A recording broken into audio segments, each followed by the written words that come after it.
அன்பு நண்பர்களே, அனைவருக்கும் அன்னை சமையலின் அன்பான வணக்கங்கள். இன்னைக்கு அன்னை சமையலில் நம்ம பார்க்க போகிற ரெசிபி ராஜ்மா மசாலா. வாங்க எப்படி செய்யறதுன்னு பார்க்கலாம். 1 கப் ராஜ்மாவை நல்லா 8 மணி நேரம் ஊற வச்சுருங்க. ஊற வச்ச ராஜ்மாவை குக்கரில் நல்லா 10 விசில் போட்டு நல்லா சாஃப்ட் ஆகிற வரைக்கும் எடுத்து வச்சுக்கோங்க. நல்லா ராஜ்மா இது மாதிரி நல்லா சாஃப்டாக இருக்கணும். ஒரு கடாயில் தேவையான அளவு எண்ணெய், முதல்ல 2 பட்டை, 2 கிராம்பு, 1 ஏலக்காய், 1 டீஸ்பூன் சீரகம், 1 டீஸ்பூன் சோம்பு.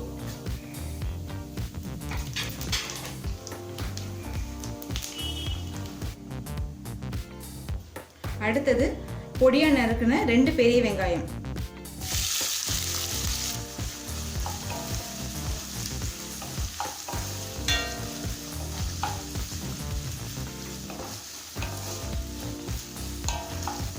வெங்காயத்தை நல்லா கலர் மாற வரைக்கும் வதக்கிக்கலாம்.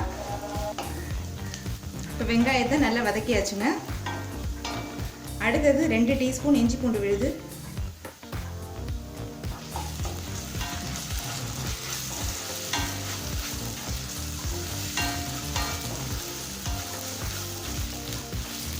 அடுத்தது ஒரு தக்காளி,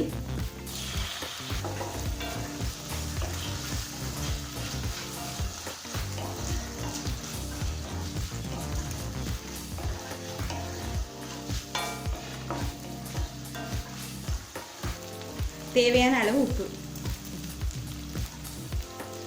நான் ராஜ்மா வேக வைக்கும் போதே பாதி உப்பு போட்டிருக்கேன், அதனால இப்போ கொஞ்சமாக தான் சேர்க்குறேன்.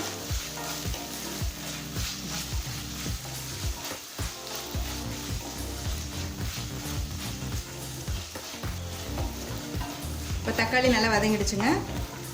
அடுத்தது 1 டீஸ்பூன் மஞ்சள் தூள், 1 டேபிள் ஸ்பூன் மிளகாய் தூள், 1/2 டேபிள் ஸ்பூன் தனியாத்தூள், 1 டீஸ்பூன் கரம் மசாலா. நீங்கள் விருப்பப்பட்டீங்கன்னா மிளகாத்தூள் கொஞ்சம் கம்மியாக கூட போட்டுக்கலாங்க.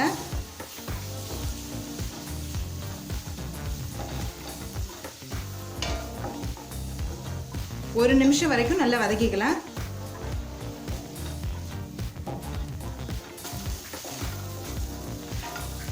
இப்போ 1 நிமிஷம் வரைக்கும் நல்லா மிளகாத்தூள் வாசனை போகிற வரைக்கும் வதக்கியாச்சுங்க.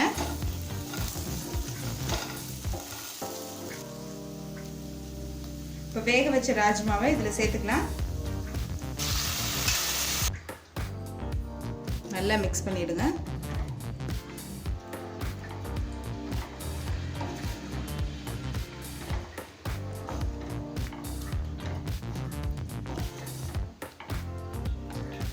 வேக வச்ச உருளைக்கிழங்கு 1 சேர்த்துக்கலாம்.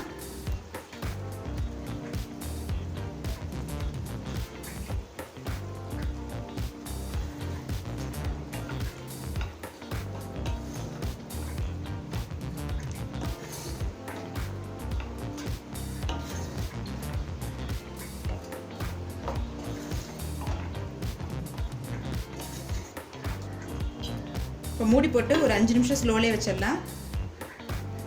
இப்போ 5 நிமிஷம் ஆயிடுச்சுங்க. ராஜ்மா பாருங்கள் நல்லா திக்காயிடுச்சு. இப்போ ராஜ்மா மசாலா ரெடி ஆயிடுச்சுங்க. நம்ம சர்வ் பண்ணிடலாம். சுவையான ராஜ்மா மசாலா ரெடி ஆயிடுச்சுங்க. ரெசிபியை ட்ரை பண்ணி பாருங்கள், கண்டிப்பாக உங்களுக்கே பிடிக்கும். ரெசிபி பிடிச்சிருந்ததுன்னா வீடியோ லைக் பண்ணுங்கள், கமெண்ட் பண்ணுங்கள், ஷேர் பண்ணுங்கள். இது வரைக்கும் அன்னை சமையல் சேனலை சப்ஸ்கிரைப் பண்ணலன்னா சப்ஸ்கிரைப் பண்ணுங்கள். தேங்க்யூ.